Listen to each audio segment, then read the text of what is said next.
What's actually going on with this remake? Every time I mention how they will probably not add too much anymore and leave it be, it seems like fate is listening and making Return to Dreamland Deluxe even more ambitious. All these minigames, masks and new abilities would have been already more than enough, but after a certain leak occurred on the internet teasing a new mode, it seemed like we would wait for the icing on the cake. Now only knowing there is going to be a mode can mean anything. It could have been something like in Star Allies, where playing with one of the partners is just a bonus with no substantial changes to the level design or overall campaign. Heroes from Another Dimension changed that with altered bosses and courses on par with the best of the series. I was already talking about a possible Magolor mode in this video and evaluated the option of what they could have been creating, but Magolor's epilogue blows these simple expectations simply away. There is so much to talk about, I don't even know where to start, so let's start with the premise. Despite the fact that many players already know what is happening in the game and regarding how this mode is unlocked after beating the story mode, basically spoiling the gist, here's a small spoiler warning for the next, I don't know, 5 seconds. Magolor is the final boss and it was kinda unclear how he survived the events. Spoilers roughly end here, so it makes sense to explore this unexplained aspect of the game. My theory was doing a prequel to see how Magolor ended up in Dreamland, but this outcome is way more interesting. By this point Kirby is known for its lore, but it was never a focus point of any game, as casual players don't even notice all these hidden narratives. I might be wrong, but this might be the first time or one of the rare occasions when an additional mode is purely created with the motivation to expand the narrative of a Kirby game. It's not even like with Meta Knight Revenge where it's just a vague plot, or like with the DDD thing in Triple Deluxe. No, it's like a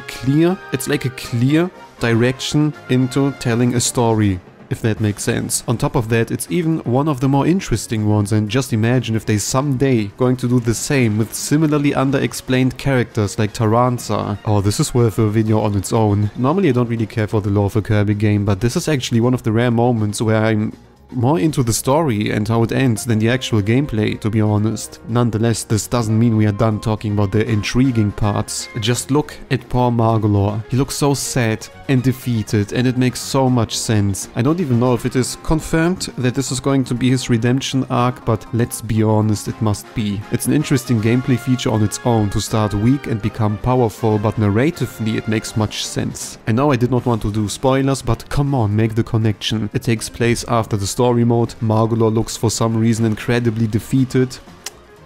Use your brain. Another mega important information we should all be aware of is the confirmation that Magolor's spiky head things are indeed his ears. Jokes aside, the way how they even altered his design make him look sad, throwing him into this hellish dimension in between realities. Something about the whole setup is just so unique for the series. Maybe it is the quote darker tone, but it's so much more fascinating than simply playing a standard Magolor in the regular game. And this might even be still a thing. Perhaps we can play as fully powered standard Magolor in the story mode after finishing his adventure as one final gift, but this might be reaching. Now, enough gushing over the premise and his ears. What about the mode itself? Basically, just like I mentioned, it's similar to Meta Knight's Revenge and the DDD adventure in Triple Deluxe, but greatly improved. We're actually powering up his stats, so you can get experience points in this game, but not in Modern Paper Mario, alright? And even choose which abilities you would like to power up. It's probably going to be very bare bones and simplistic, but I can imagine how incredibly overpowered Magolor probably becomes at the end after maximizing all those stats, and it's just a nice feature to give the gameplay more fake depth, if you know what I mean. The only thing I'm wondering about is if these enhancements are necessary to beat the game. In one of the clips, Magolor is talking about improving his flying ability and cross larger gaps, so are the level you cannot beat without a specific enhancement? If yes, just imagine you can visit all these levels from the start, but you have to figure out which abilities need improvement in order to proceed. So much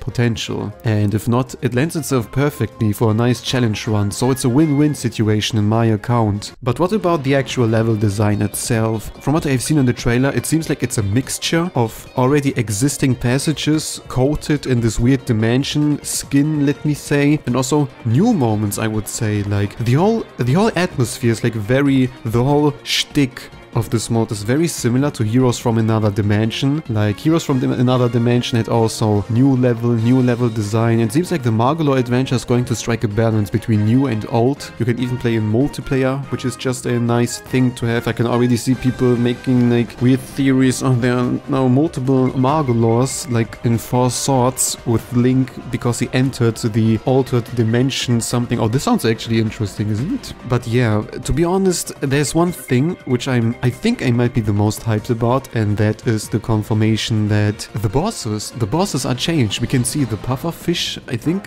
what's his name? The pufferfish, the third boss of the regular game is like a fish in the water world. And we can see there's like a new version of him, like again, similar to Heroes from Another Dimension from Star Allies, where each boss got like a new version, more harder version. And this is the same. The pufferfish was not like rolling in the background and being this fast, and even his design, like doing the contrast. He's like a water fish thing, and now he's like this goat fire whatever. It's just so amazing. I can only imagine Mr. Duta and every other boss, maybe even the robot from the egg whatever world. There's so much potential, and they even teased like a new enemy, like the Sphere Doomers, right? There were like 4 of them. Maybe it's similar to Landia or something, but it seems like there will be some kind of secret final boss. I'm just glad that there's like probably not a completely new boss. I can imagine maybe it's like the Grand Doomer is the final boss, but like the harder version. But it's still new enough to feel different, and this also means they're probably going to add another arena, right? People could be like, there's like already the new arena in the game, but it's just like with Star Allies, just add a new difficulty mode basically. And I don't even know what to say anything else. Like, it looks so amazing. It looks so much more amazing than it needs to be. This is like, we are now in a situation where Return to Dreamland Deluxe is like a serious competition to Superstar Ultra in terms of being the better remake. Before I was like,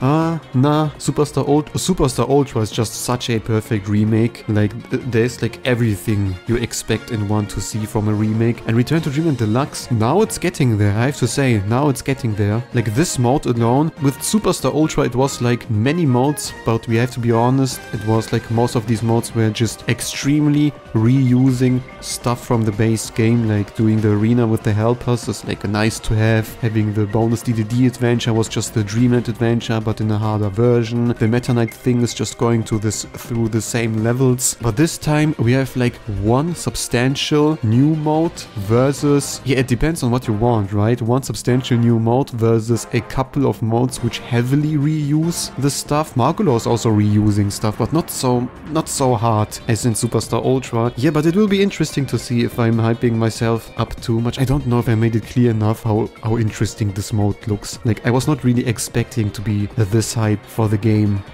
and Magolor's ears. But what do you think of this new mode, of these new information? Are you like now hyped about the game? Even more hyped? This is not, I don't even know, I have no words for that. It's now even serious competition for the Forgotten Land, probably. Even though this should have been just the icing on the cake, but it is not. It's just such a good remake at this point. Play the demo.